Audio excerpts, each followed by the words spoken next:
വന്ദനം. ഇതാ കർത്താവിന്റെ ദാസി, നിന്റെ വാക്ക് എന്നിൽ നിറവേറട്ടെ എന്ന ഒരൊറ്റ വാക്കിൽ ലോകത്തിന്റെ രക്ഷാകര ചരിത്രത്തിന് പരിശുദ്ധ അമ്മ നാന്ദി കുറിക്കുകയായിരുന്നു. കുടുംബ ബന്ധങ്ങൾ കലുഷിതമായിക്കൊണ്ടിരിക്കുന്ന ഈ കാലഘട്ടത്തിൽ പരിശുദ്ധ അമ്മ നമുക്ക് നൽകുന്ന മാതൃക കാലാതീതമാണ്.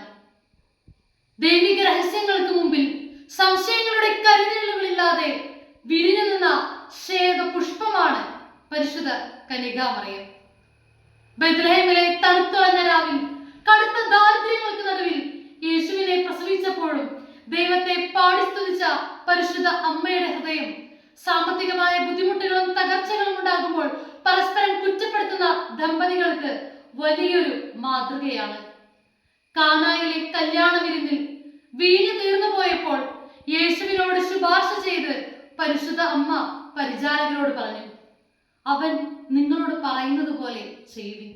സ്വന്തം സ്വാർത്ഥത വെടിഞ്ഞ് മറ്റുള്ളവരുടെ കുറവുകളെ മനസ്സിലാക്കിക്കൊണ്ട് അവർക്കായി ദൈവത്തിന് മുമ്പിൽ മാധ്യസ്ഥം വഹിക്കുന്ന പരിശുദ്ധ അമ്മയുടെ മാതൃക സ്വാർത്ഥമായ ഇന്നത്തെ ഈ ലോകത്തിൽ നിസ്വാർത്ഥതയോടെ മറ്റുള്ളവരെ, അയൽക്കാരനെ എങ്ങനെ സ്നേഹിക്കണമെന്ന് കുടുംബങ്ങൾക്ക് നൽകുന്ന വലിയൊരു മാതൃകയാണ്. മക്കൾക്ക് സ്നേഹം നൽകാതെ പണം മാത്രം നൽകിക്കൊണ്ട് അവരോട് സ്നേഹത്തോടെ സംസാരിക്കാനോ അവരെ വളർത്താനോ സമയമില്ലാത്ത ഇന്നത്തെ മാതാപിതാക്കൾക്ക് പരിശുദ്ധ അമ്മ നൽകുന്ന വലിയൊരു മാതൃകയുണ്ട്. ബൈബിളിൽ വിശുദ്ധ ലൂക്കായുടെ സുവിശേഷം 2-ാം അധ്യായം 52-ാം വാക്യത്തിൽ നാം കാണുന്നു, യേശു ജ്ഞാനത്തിലും പ്രായത്തിലും ദൈവത്തിന്റെയും മനുഷ്യരുടെയും പ്രീതിയിൽ വളർന്നു വന്നു. യേശുവിന്റെ ഓരോ വളർച്ചയിലും നിഴല് പോലെ ഒപ്പമുണ്ടായിരുന്ന പരിശുദ്ധ അമ്മ ഗാഗുൽത്തായിലെ കുരിശിൻ ചുവട്ടിലും സ്വന്തം ഹൃദയം തകരുമ്പോഴും തന്റെ മകന് വേണ്ടി അവിടെ നിലകൊള്ളുന്ന കാഴ്ച നമുക്ക് കാണാൻ സാധിക്കും. മക്കളെ മൂല്യബോധത്തിൽ വളർത്തേണ്ടത് എങ്ങനെയെന്ന കൃത്യമായ മാതൃക പരിശുദ്ധ അമ്മ അവിടെ നൽകുകയായിരുന്നു.